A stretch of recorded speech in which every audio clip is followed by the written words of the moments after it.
What's up, everybody? Here we go. 170 episode 170. It's Friday, the Dadbod Golf Pod. It's Yes. Kyle and Ben. We're taking it back old school. We're about to have a absolute blast. Yes. Super fun topic tonight. Can't wait to dive into it. Tonight's episode is brought to you by Bet Online, the number one sports betting website in the country. Hey, you know what you can bet on that's coming up soon? The NFL draft. You can bet on the NFL draft. Who will be the number one pick? Who will go in the first round? Who will go in the first 10 picks? Who will go in the first 25 picks? Tons of prop bets, tons of fun stuff to bet on. And then all the other sports that are going on. Canadian pickleball leagues, whatever. You could probably find it at Bet Online. Use coupon code BLEAV, BLEAV. Get a 50% bonus. Sign on today. Give them $100. They're going to give you 50 back to play with. It's a blasty blast. Bet Online is absolutely 100% where the game starts. I firmly believe there's an underground pickleball gambling ring in Opelika. No doubt. Pickleball is big in our area. It's big. It's not just old people. Like people like our age are like, hey, dude, what are you doing this weekend? You want to go play a little pickleball? I'm like, absolutely not. No, I don't want to play pickleball. I got dudes I know that get up at like 5 a.m. and go play pickleball for an hour before they go to work. It's crazy. Pickleball's getting big. Yeah. Maybe in some places. Not for me. I'm not going. Absolutely. You know what else is big? Not been. What's that? This is the topic for tonight. And it was a documentary on ESPN. I'm just going to go ahead and say it. I've watched every single ESPN 30 for 30. I have. My wife's favorite show too, by the way. That's the only thing on ESPN she will watch. It's insane. There is not one that compares to the one that just came out on Tuesday. And or maybe it was Wednesday. It just came out this week, and that's the Shark. It was Tuesday, and the reason it was Tuesday is because I was having to work late at night on Tuesday, and my old roommate texted me and said, "Are you watching this Greg Norman 30 for 30?" Unbelievable. Greg Norman 30 for 30, a documentary. It could have gone. I texted another group. I said, if this thing lasted 3 days, I would watch all 72 hours. Like his life, his career, they didn't give it enough, in my opinion. No. Like, they could have gone for 3 hours. They could have gone deeper into his youth. They basically jumped from him hitting a golf ball to playing in the Masters. Like that, They could have gone further into that. They could have gone more into and we'll get more of this. And this is not one of the things that you said, but I didn't realize how many tournaments he'd won. Yeah. Even though I had Googled it at one point, it didn't resonate until I saw this, where I was like, damn, he was on top of the world, man. Unbelievable. And, they could have gone in so much more different direct. Hopefully they'll do a follow-up. Yeah. The emotions, the everything about it. Like I'm serious. I've watched every single one of them.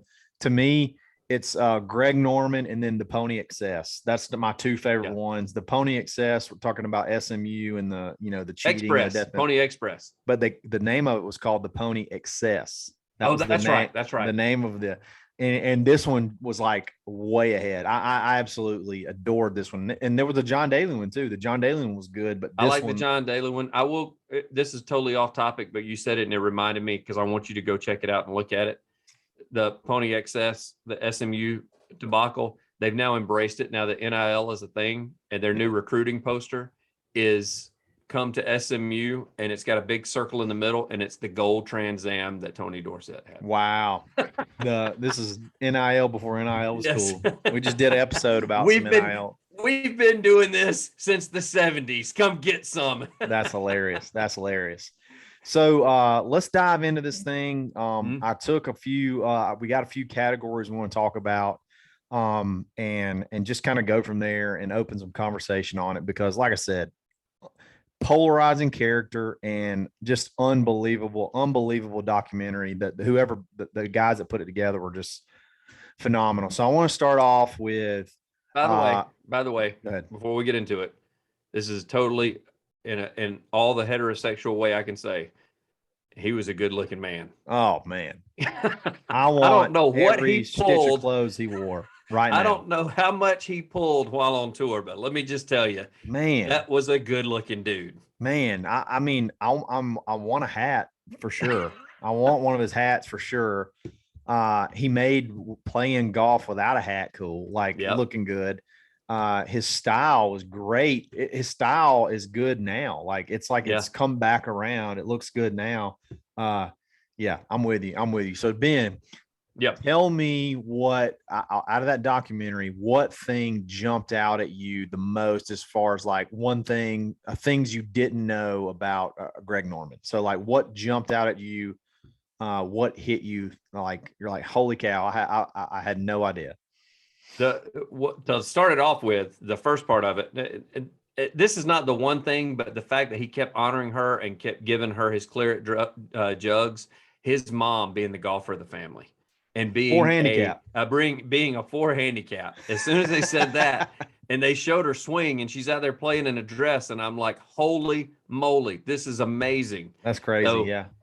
And I think the other thing that stood out to me was how she said, as far as his greatness, he went from a 30-something handicap, I think is what she said, to a scratch in a year.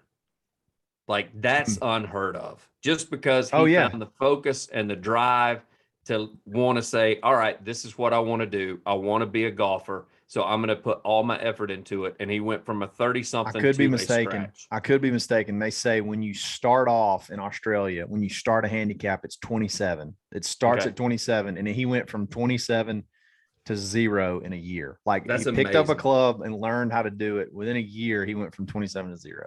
That's no matter what age you are. That's amazing. That's like a Hercules, like a superhero story. Yes. You know what I mean? It's incredible. You know, hey, you get on the course with a guy, you get paired up with a guy, and you're like, how long you been playing? You notice he's making every damn thing. And you're like, how long you been playing golf, man? Because you look at his age and he's like 11 months. Yeah. That's insane. It's absolutely insane. Oh, I'd be ready to tackle him if he said that. But yeah, that was the thing that stood out in my mind, is how fast he went from beginner to not even picking up a club, to just one of those things where he realized that he wasn't going to do well in football and in tennis. She said he was into those other sports. He was an athlete. Let's give him that. He was an athlete. But how he just said one day, look at what my mom's doing. I'm going to do that. And he started doing it, and he just perfected it in a year. Became just incredible. So that's what impressed me. So you're going to laugh at me. And I'm young, so this was the year I was born. So it's not very like commonplace for me to know stuff about the year I was born. But I had no idea that he came in second in the 1986 Masters. I had no idea that was the start of what could have been the greatest run in golf history, had he been able to A, close, or B, some insane shots not happen. The 1986 Masters, and on top of all that, he birdies 14, 15, 16, and 17 to get into a tie with Jack. And then he second guessed himself from the middle of the fairway and bogeys to lose, or bogeys to not be able to go to a playoff. For whatever reason, I didn't know that was a Greg Norman story. I thought that was just Jack. I had no idea. Seems like they played up Seve a lot more. There's Seve's always played up more in that story than Greg. So the only reason I knew it was because at that time I'd have been 11. Just doing the math, because I did the math when I was watching it, and I just remember my dad talking about it and it being the thing. Like basically later in 90, in later when he blew it in 96. Like I remember him saying, well, this is not the first one he's blown. I did not know, however, like you were talking about, that he had birdied 4 in a row. Yes. And so now that I see that, or I'd actually seen, I knew that going into the documentary. I didn't know at the time that that's what he did. And so I've said just what Jimmy Roberts said that was in the stories. I was sitting there and I was like, he didn't blow that year. He birdied 4 of the last 5 holes. Like, right. He shouldn't have been there. No, but at the same time, he was 2 over before he went into those last 4 holes. Right. I mean, we could go into what's the definition of choke. We could do a whole show on that. The bottom line is he played there was stretches, like a couple of year stretches where he played, I mean, arguably some of the best golf that's ever been played without necessarily just winning a major. Like he played just absolutely unbelievable golf. I had no idea that the 1986 Masters was the Greg Norman bogey in 18 to lose to Jack. I did not know that. That was one thing that I had no idea, that was sort of shocking. What about you? Is there anything that jumped out at you that you did not know to begin with? It's similar to that. How many seconds he got? Not just at Augusta, just all around. Like everybody always Phil's known as the guy of seconds. Yeah. But I would venture to say that Greg Norman was the first to blaze that trail, to make charges, or I mean, everybody talks about choking the Masters away a couple of times. There were other tournaments that they talked about in there that he choked away. And how many seconds he finished. So how dominant he was. They threw some stat out there. I just watched it recently, and I don't remember the stat off the top of my head, but they were talking about how many tournaments he finished in the top 5 in one year, and that was just ridiculous. If they were doing world golf rankings then like they do now, he would have stayed number 1 that entire year, just because he basically didn't finish outside the top 10. He had that kind of year. It was ridiculous. And so that was probably one of the most impressive things that caught my eye, was how many seconds he had and how close and not even necessarily seconds, but just top 5s, how close he was to being 1 or 2 shots away from being the winner of a tournament. Like, that's how dominant he was. Unbelievable. That's one thing that and this is sort of a sidetrack, but when people talk about Tiger versus Jack, and maybe we'll do an episode one day of this, Tiger versus Jack. Jack has like double or triple the amount of second place finishes as Tiger. Like, he does. Yeah. Like he was just, and then Greg is right there. Like Greg Norman is right there as far as second place finishes. Obviously not with Jack, but a ton of second place finishes. I mean, I'm looking at 1, 2, 3, 4, 5, 6, 7, 8, 9. I'm sorry. 1, 2, 3, 4, 5, 6, 7. And he could have some second place finishes at the Open. All it lists is his wins at the Open. But like just unbelievable golf. Absolutely unbelievable golf. I had just no idea. You don't really understand how good he was until you watch this. Second thing I want to run by you, Ben. So we talked about something you didn't know. What was the most impressive stat, most impressive feat, most impressive thing that you learned in the documentary? I don't know if it was an impressive. It's not a stat by any means. I was impressed with how he handled himself. I didn't realize that he was as hated. He said one point in time, pardon my French, whenever he chipped in, one of the other guys in the play or on 18 said, "You need to make this. That fucker doesn't win. Don't let this effort beat us." Yeah. Yeah. Exactly. And so, when he didn't, some of the fans got to where they didn't like him, but that was because of him blowing it and choking. So that was more them chirping than anything else. But I didn't realize some of the players did. Now, also in that same mind, I didn't realize, I knew that Jack has been a mentor to Tiger. I knew that Jack has been a mentor to Justin Thomas. I know that Jack has been a mentor to Jordan Spieth. Jack has been a mentor to Rory. He's called Rory over to his house. I had zero idea that they even liked each other. Because they just through the years, Norman's never been Jack this, Jack that, and Jack's never been Greg Norman this, Greg Norman that. So they haven't really talked about each other until this documentary, and how inspirational Jack was to Norman, because the fact that he gave him one pep talk and he went out and won the Canadian Open the next week. Practice with a purpose. And then he goes and win. And then he does the whole grip pressure thing at the first Open that he won. And he goes out and on the last round, and he goes out and wins the Open. And that, I mean, you're right. That was very something that I had no idea. And that was very shocking. I thought he handled himself well. He owned it. Like, he was a different person. Like when he was younger, he was wanting to fight everybody, cuss at the fans, this, that, and the other. He owned it, man. He said, I had I had some issues. I let stuff get to me. I wish I could go back, and do something different there. But like he just owned it. And that to me is impressive.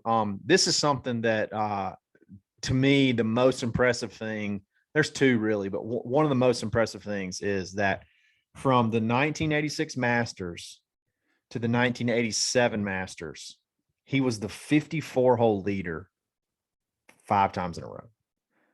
54-hole leader 5 times in a row. He only won one of those, but to be, you're playing at that level, 54-hole, and then 2 of those, even though you kind of dwindled a little bit down the stretch, 2 of those you lost to shots that like otherworldly shots. Like you had the that's another thing I didn't know. I didn't know that the guy, what is Larry Mize chip in? Larry Mize. I did not know the Larry Mize chip in was against Greg Norman in the playoff. Unlike that, Larry Mize, you could hand Larry Mize 1,000 balls, 1,000 balls. He would never be able to chip that in again. Like, and probably at least 20% of those go in the water if he's trying to hold it. Like, Norman said it best when he was describing it. Yeah. He's like, there's only 2 things that are going to happen here. He's either going to come up way short, or he's going to possibly hit it in the water, but he's definitely going past the hole. Yeah. Like so it's one of those deals where, as he said, you can imagine the shock and awe when he made it. And I know that everybody says you should always in match play assume your partner is going to make it. It's like, not from that position. No. That literally is, we just saw it this past year in the Masters where guys were flaring it out there and they couldn't get the ball to stop, and they've got wedges. No way to get it up and down. Yeah. Like, and honestly, when you watch it over and over, if he doesn't center that pin, he does go way. Oh, it's in the water. It's in the water. He hit the pin and it drops. And then you have Bob Tway? Is it Bob Tway in the PGA Championship?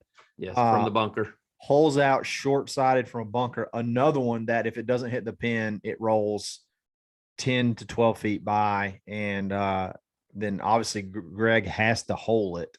And he just blows it way by. But like 2 otherworldly shots, even though I think they said in the PGA Championship, he shot 40 on the back 9 to get into that spot. And then in the Masters, he had 3 bogeys. They didn't say, that was a little misleading because they didn't say how many birdies he had. They said he had 3 bogeys on the back 9, which you can't do, but he could have had several birdies too.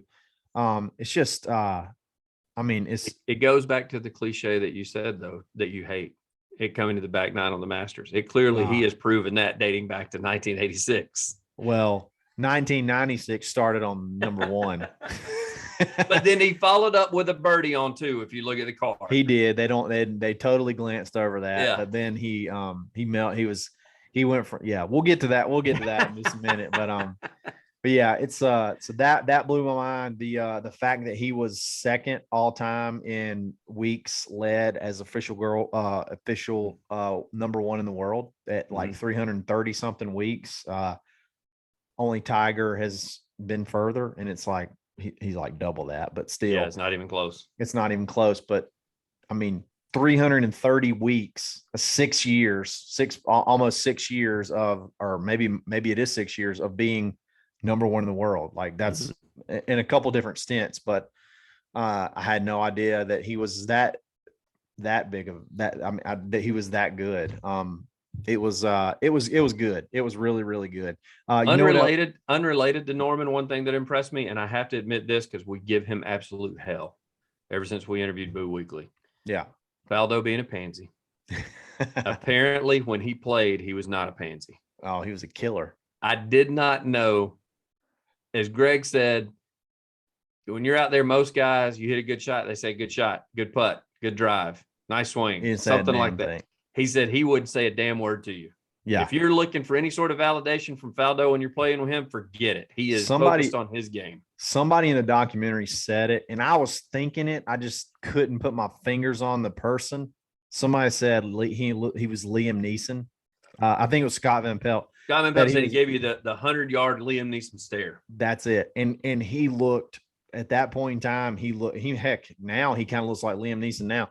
They look so much alike, and the way he, like the stare and like the way he carried himself, It was very, very Liam Neeson-esque. I'll kill you. I got a special set of skills. I'll find you and I'll kill you. That's exactly what it's like. So I'll give Faldo credit. I don't like him now necessarily in the booth, but you're crazy if you think he wasn't one of the best in the world at that time.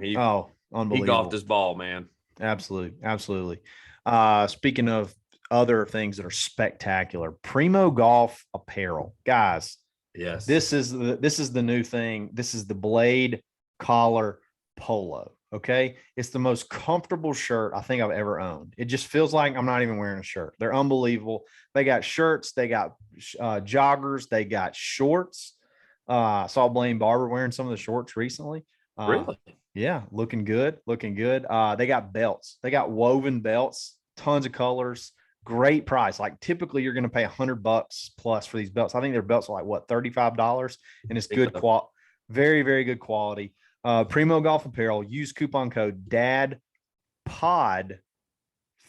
take 15% off your order from now until Kingdom Come. Primo Golf Apparel, get on the train, get your style going.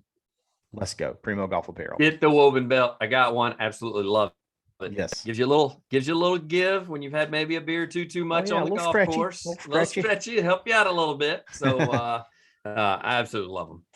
All right. So let's go to something else that we want to talk about on about the documentary, the Greg Norman documentary. We've been talking about the whole show. This whole show will be about it because it was absolutely phenomenal.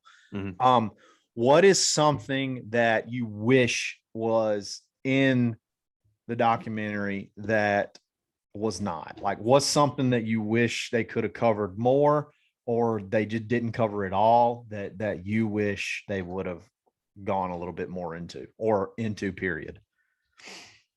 Well, from a personal standpoint, because I had never seen that footage inside of the Masters and Augusta when they went to walking around. So I really kind of wish we'd have continued that tour. But that's more of a selfish thing than anything else. I want to know what he shot. Yeah. I want to know what he shot that day. He birdied 9. I saw that. I know he birdied 9. Birdied 9. He said, "Oh, what a difference 30 years makes," or whatever he said. And so I think one thing I'd like to see more of is, I don't want to call it mentorship, but some of the stuff like the interactions he had with Jack. I'm kind of curious who else he interacted with on the tour. They kept showing Elkington, which I know they're both from Australia, so maybe that's why they kept showing him. I don't know, but it's not like Elkington was just talking. He was telling stories. He wasn't giving personal stories. He was telling golf stories. And so Jack was telling personal stories. And I'm just curious who else was involved in that. Was it his wife at the time? Because, he's been divorced since then. So was it his wife at the time? They did show his 2 kids. Also, you tell they got good genes. Both of those kids good looking, strapping dude. Smoke bomb. Daughter was a smoke show. Son, you could tell, is just the handsome devil himself. He's going to be wearing Greg's shark memorabilia and all that kind of stuff. Isn't his daughter married to Sergio Garcia? No. Sergio married that Texas girl that was a golf analyst that quit the Golf Channel as soon as. I swear they dated or something. There's pictures of them. I think you're right. I think he did date. Yes, I think he did date Greg Norman's daughter. Yeah, they. Well, she dodged a bullet there. Goodness gracious. Are you sure they're not married? No, he's married to that that brown-headed girl that that lives that she's went to UT Austin. She's from Texas. Everybody, all the Texans disowned her because she was wearing European colors whenever they went to the Okay. I'm with you. For some reason, I just see it when I looked her up. All I could see was pictures of her with Sergio. So I think that they did. Yeah, I think they did date. Man, she did. She dodged a bullet. Good for her. She's got plenty of money. I promise you. So I just wish they'd have shown some more of that personal side. Either that, or if they weren't going to show the personal side, I mean, I appreciate them sprinkling the Jack thing in, but it's 30 for 30, the blown Masters. Let's show more Augusta footage. Yeah. I mean, like I said, I want to know what he shot. Like, tell us what he shot. Let's see his scorecard from whenever he got to show more of those shots that day. I'm surprised. I wonder when this was filmed, because I wonder if Augusta would be that thrilled, considering what happened with Phil, that thrilled to let him back, like do that, like now or within the last year with everything that's going on with the Saudi. It had to have been filmed after DJ won in November, the COVID year, because they had masks on. No, that was when he showed up with the first shot. Well, it could have been the first. It could have been then. But when he goes to the memorabilia, it's DJ in the green jacket. That's true. And the trophy case. Oh, we're going to get there. That was absolutely brutal. Yeah, we'll get there.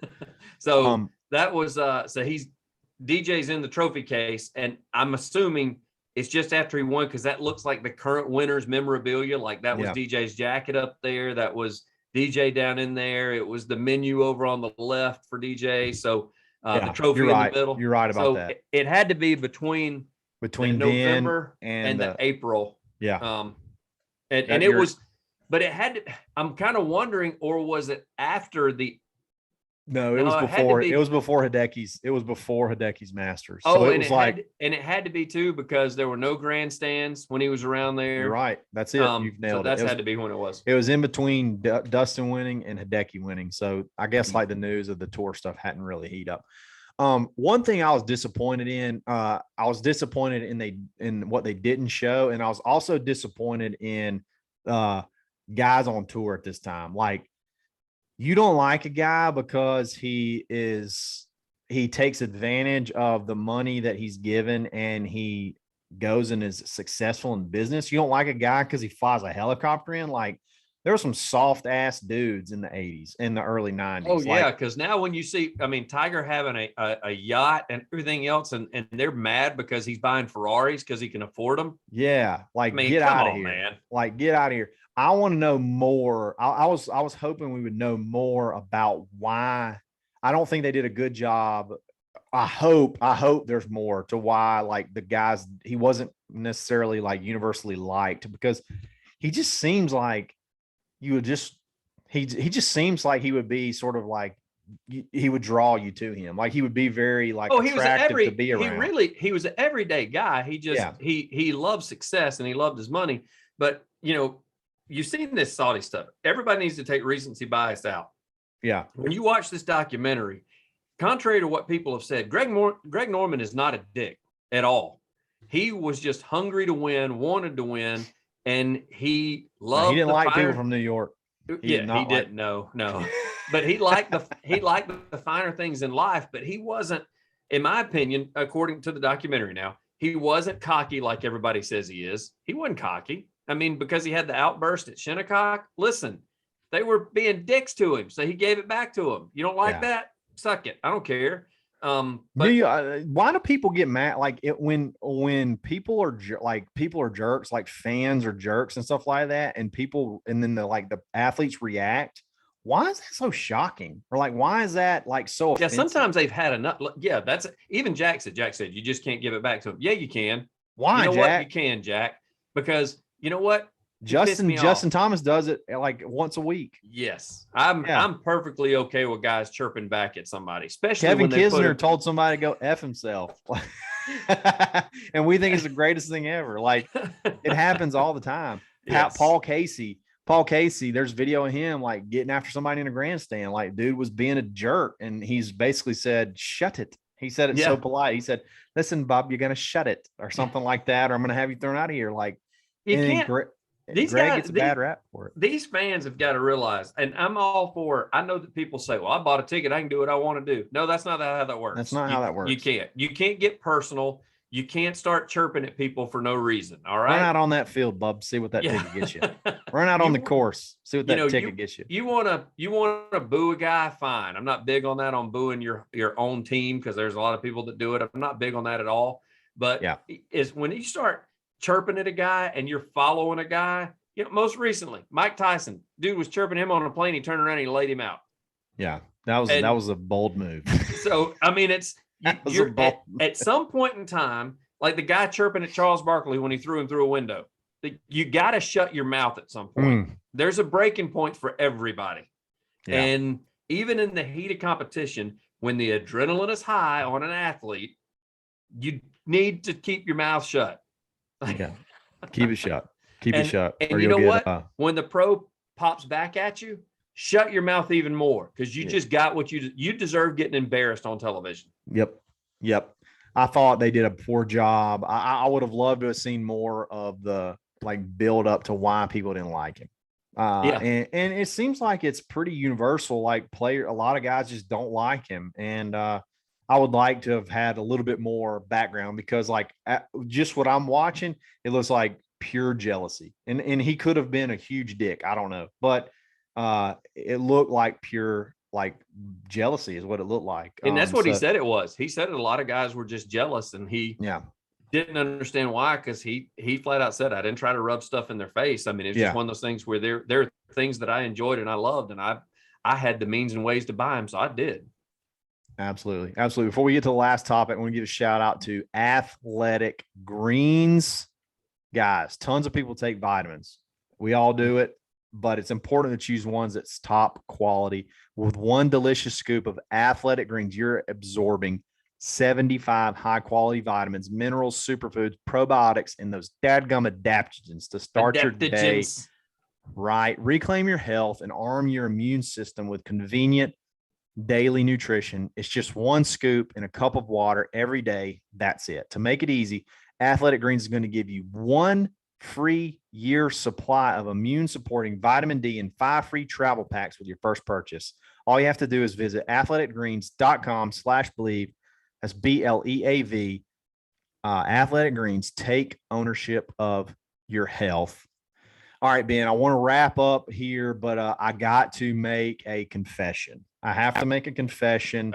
I've learned something, and I'm going to admit something, and I don't like to do this, but I'm going to say that a couple of weeks ago, we did a Would You Rather, and the scenario was 1 Masters or 2 PGA championships, and I thought I built a compelling case. I had math and fractions and percentages. I thought I built a compelling case of why I would choose 2 majors over 1. After watching this, I was dead wrong. I did not take into account what the Masters truly means to guys that are at this level. And the only caveat I'll give myself is that, first of all, the last 15 minutes of this documentary are absolutely brutal. It's brutal. It's like watching Old Yeller get taken out at the end. It's awful. I mean, it's great, but it's awful. And then there's a scene at the end where he's going through the trophy room. Ben kind of alluded to it. And he's like, I thought he's going to cry. Like, I thought at any point in time, he's going to break down in tears.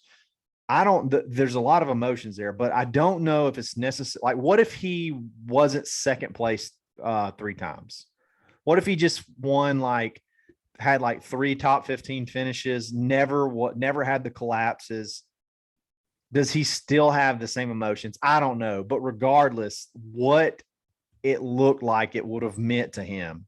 And for him to look in that trophy case, almost like he was looking at his own funeral. It was.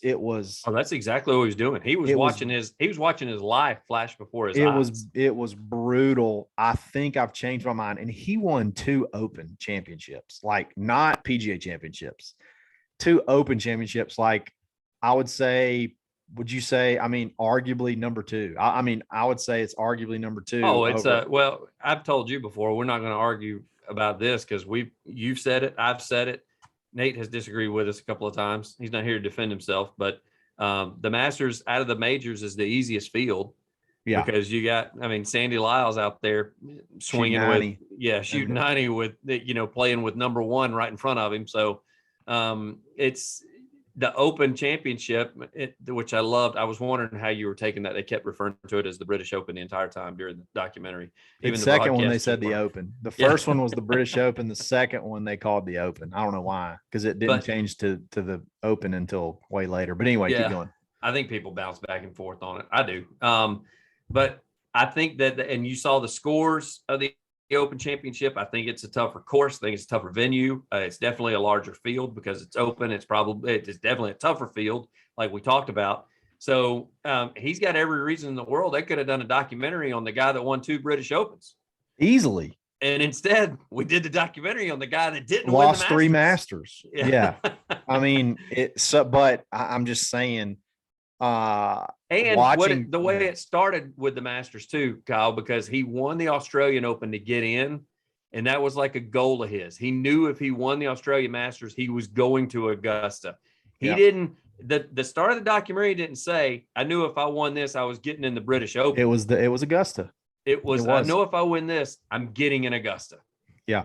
I mean, look, the Masters means a lot to me, and I love the tournament, and it's probably the only tournament that I literally will watch every shot of. Like, I will either replay or I will watch every shot of, watch the stuff leading up to. Like, it is the only tournament I do that. But just to think like two majors get you in the Hall of Fame. So that's what I'm thinking about, like the historicness, I guess, of it, all that good stuff. But like, to watch him and how defeated he was, and how like sullen and just like, you could just feel how heartbroken he was to walk through that trophy room.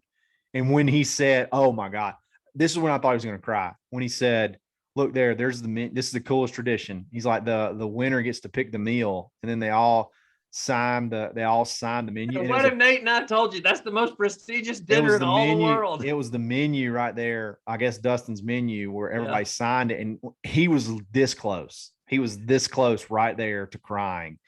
And so right there is when I changed my mind. I was like, okay, clearly the Masters, if you could have two majors or one Masters, I would take, I don't care which one it is. I think I would take the Masters for sure. I think I go back based off of this. It was hard. It was hard to watch, but I love watching stuff like that. I don't know why, but it's like, I couldn't look away. It was riveting. It's spectacular. Like, the ending was brutal, but it was spectacular. I got selfish during that time because I was watching the room and kind of half-ass paying attention to him, what he was saying and what the narrator was saying. Yeah.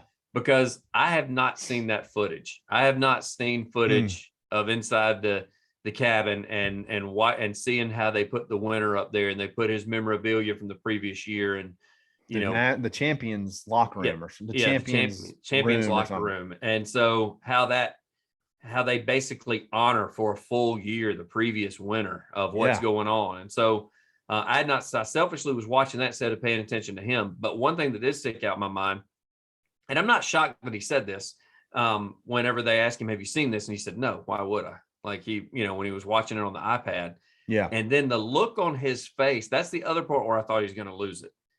When the look on his face, when, he watched one and he was like, bogey's a bogey. Like, I knew a bogey was coming. One's always a tough hole. Like, that's no big deal. And they blew past the fact that he birdied too. So he got back even just right away. So there's no big deal there. But then when he said, when he got to 9, and he realized right then it hit him that it was over. And I was like, holy crap, he mailed it in at 9. Yeah. And when he spun it off the green, he said it's when he hit it. Yeah. And then he doubled 12. And so then he definitely knew it was over. But then he had that rejuvenation where he thought, okay, I can chip it in, and I'm within, like, if I chip it in, he's within one shot. He Faldo birdied 15, but if he chips it in, it's a one shot. It's one shot. And so, and then he's thinking, I got a chance. So it was cool to see him come back, because he had mailed it in at 9. Yeah. I didn't realize that. He was over there at 9 watching. I don't know if you remember, he had his hand like this, and he just was like basically holding his jaw up. Like, I don't want to say anything, right? Because it was quiet. It was silence. He just stared at the iPad that he was watching. And I was sitting there thinking, he's fixing to lose it, man. He is going to lose it, because he knows right now. He knows at 9. He just said, I mailed it in at that point in time. I quit. Like, I knew it was over. And you're sitting there going, shit, now you got to play 9 more holes, man. He went 4 over in the next 3 holes, or 5 over in the next 4 holes. He bogeyed 9, 10, 11, double 12. Yeah. That's crazy. That's another thing. I did not know he has a 7-shot lead. Yes. A 6-shot lead. 6-shot lead. 6-shot lead. He was 13 under. Faldo was 7 under. He shot 78 the final round, and Faldo shot what, 68? So 68. Yeah, he shot. Yeah, he bested him by almost 10 shots. If you shoot par, you beat him by 3. Yeah, I think. If you shoot even, you beat him by 3. And here's the thing. God, you ready for this? I said this the other day. I was telling a buddy of mine the other day, because he was asking about when we interviewed Michael and how she got to play Augusta.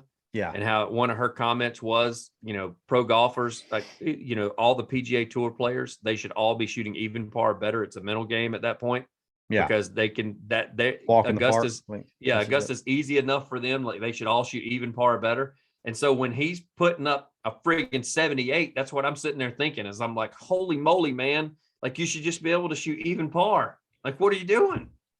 You should be able to just slap around and shoot even. I mean, seriously, those guys should. It's crazy. But like, especially at that time, Kyle, because those tees were way further up than what we see now. 6,900. Now, they were hitting with wooden drivers, so that's another thing. They were, but I mean, still, him saying that he can hit his 5-iron 190 uphill, like, they still pured irons even with balata balls. Like, and the loft differences too. So yeah. It's a great one, guy. We're going to end it right there. I mean, we could spend another 2 hours talking about this thing, but like, we could do it like we do shot for shot on tournaments. We could do this. We could literally have it pulled up on the side and break down frame by frame what took place. In the ESPN 30 for 30 the Shark documentary. Like, if you haven't seen it, get you ESPN Plus. Cool. You get to watch it on ESPN Plus, and the cool thing is then you get PGA Tour Live too if you get ESPN Plus. So it's absolutely spectacular. By far my favorite 30 for 30, and that ain't recency bias, because I would have told you Pony Excess, which is my favorite one, which was my favorite one before this. I would have told you that over any of them, and I saw that years ago. It was just such a good story. The Greg Norman one tops that. Like, it's not even close. It's really, really, really good. Definitely need to go see it. Hope we didn't spoil too much for you. But we didn't spoil anything. I didn't think about that. People hadn't watched it. Yeah, we didn't spoil anything that you couldn't already look up on Google. Oh, so, yeah, you could Google it. Go watch it. It's absolutely spectacular. Even with the notes and the highlights that we've given, you're still going to be blown away. Listening to him hit a golf ball on video is incredible. Like, it's riveting. It's incredibly well done. So go watch it, enjoy it, guys. Friday is over. It's in the books. Yes. Go play golf. Me and Ben and I, we're going to play Top Golf live in Jordan-Hare Stadium. So stay tuned for content from that. We're going to be inside the Auburn Tigers football stadium playing Top Golf. Ben's going to light it up with the wedges, I'm sure, but we got to use their wedges. So that might level the playing field. A little bit. He won't be able to have the Mizuno cool blue wedges red hot. I've even asked y'all. I have asked Kyle, can we take our clubs? Kyle read on the instructions. They will not let you bring clubs in there. Clubs. You have to use their clubs. So there's like a lounge with full blown simulators. We're going to have videos of that. We're going to have videos in the stadium. It's going to be a blast. Play some golf this weekend. Have fun. Watch the Zurich Classic, the only team contest. The first round is in the books. Had a 13 under, 59 today. I don't know if you saw that. Birdied 18 to shoot 13 under. So it's going to be a birdie bonanza on the Zurich Classic this weekend. They get any mulligans in that scramble there, bub? No mulligans and no red tee busters. That's what we call them. You get one tee shot off the red tees. No, they don't get any of that. They don't get any throws, bub. They don't no get throws. No blind pulls of the rope. Nothing. So Patrick Cantlay and Xander Schauffele shot 13 under today. So that's a team. They were featured. Squad. Oh, so here's the best part about that. You want to wrap it up and then we'll talk about this in the hob? Yeah, let's hob it afterwards. Okay. Let's hob it afterwards. Guys, have a great weekend, and we will catch you on Monday. Episode 170, brought to you by Bet Online, Dadbod Golf Pod. Always stroking. Hobnob time. So going back to the Zurich Classic. So as I'm going to bed last night, because that's another reason that I wanted to get this out of the way, because I hadn't been in bed before midnight either night because we had friends come into town. I get back, and so I'm laying down, and they're showing the press conferences and stuff, and they're basically talking about how Cantlay and Scheffler, they're saying, you guys were strong in the Ryder Cup, but Scheffler, you're not playing worth a damn right now. So how do you guys think you're going to do this week? And then he backs that up today with a friggin' 13 under. That was the biggest FU I've ever seen at all those reporters, because they were giving him hell for now he brought it up. He said, well, I'm not, because they said something about, would you like to talk about some of the success you've had this year? And he was like, well, there hasn't really been any. So no. Schauffele had 1, 2, 3, 4, 5, 6 birdies. Wow. They brother-in-law so good. So good. They never birdied the same hole. That's incredible. Wow. That is and incredible. then Cantlay birdied 1, 2, 3, 4, 5 birdies and an eagle, and never once on the same hole. That is absolutely outrageous. No, They do that again. That tournament is out of reach for everybody. Oh my God. There was a couple 12 unders. Like there were still people they had a 3-hole par stretch where I'm sure they were just ready to just run off the course. Like, we've lost it. What are we going to do? Xander was in his pocket on 3. Well, I don't know how they do that. I mean, it says dash, but like, does that just mean he picked up after? Yeah. I mean, yeah, he could have had a par putt, but yeah, that's incredible. No birdies on the same hole. The most flawless brother-in-law ever. It's 6 birdies from Xander, 5 birdies and an eagle from Cantlay. Unbelievable. That's such a fun. I think tomorrow they do alternate shot, or today is alternate shot. Is that right? Is that the format? So. Yeah, because today was best ball. Today was best ball. You got alternate shot, then they scramble each time. I know they don't scramble. I think they just rotated each time. I think it's best ball, alternate shot, best ball, alternate shot. Because I remember when they went in the playoff. I remember when they went in the playoff last year. Louis led off. Remember, Louis had to hit the tee shot, and he hits it off, like he hits it to Mississippi right. He blows it way right, and they lose because it's alternate shot. I think it rotates like that. I could be wrong. We'll figure it out. It'll be fun. Ben, tonight is dad night. So I'm potting on dad night. I took my kids to the playground. We went out to eat.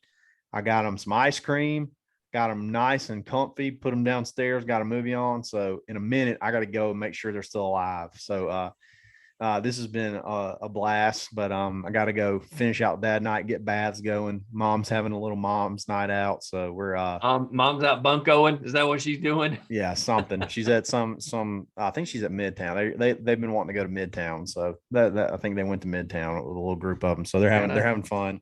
Kind of pricey shops over there, bub. Could usually better take a look at the credit card. Hopefully they're just over there and they stay and put over to the old wine bar. Let's just hope that's what it is. We're staying out of those shops. They close early, so we should be good. Yeah. Should be good. Ben, I'm so excited to announce our little surprise. We can't talk about next week. And here's the thing. I'm going to say this to you now so I can get you all good and worked up. And I can't make any promises. I think there's another surprise you have no idea is going to happen. Oh my God. It's going to be. Oh my God. I can't wait. I don't know. He asked me about something and I answered him, and I figured the only reason he asked me about something was for a specific reason. So I was like, I kind of wonder what's happening here. So it'll be probably a surprise for both of us. Oh man, I want to know now. I don't do good at that. I don't do good with surprises, but this is but I can't big. tell you. I don't know what it is. I don't this know is the podcast paying off. Okay. And we're going to announce something else. Like after we announce it, there's going to be another announcement after that. It's going to be the next one. It's going to be the next thing the next mountain we got to climb. So yeah. I hope we didn't give it away. Anyway, Ben, appreciate you, bub. Yeah, man. Nate's playing a little Thursday night scramble, and he's closing on his new house next week. So he could be in and out. That's fine. That's fine. We can see a lot less than Nate for a while. Of course, at least 2 weeks. After the few days that Kyle and I are about to have, Nate's not real happy with us anyway. Yeah, Nate, he's gonna cold shoulder us for a while. Hey, another thing, got that Farm Links coupon today for that Scotty Scheffler win. Yes, we're gonna go get a Farm Links round in soon too. So it's just beautiful spring weather, and so there's gonna be a lot of fun golf. So y'all go play some golf, and we will catch y'all next time. Peace.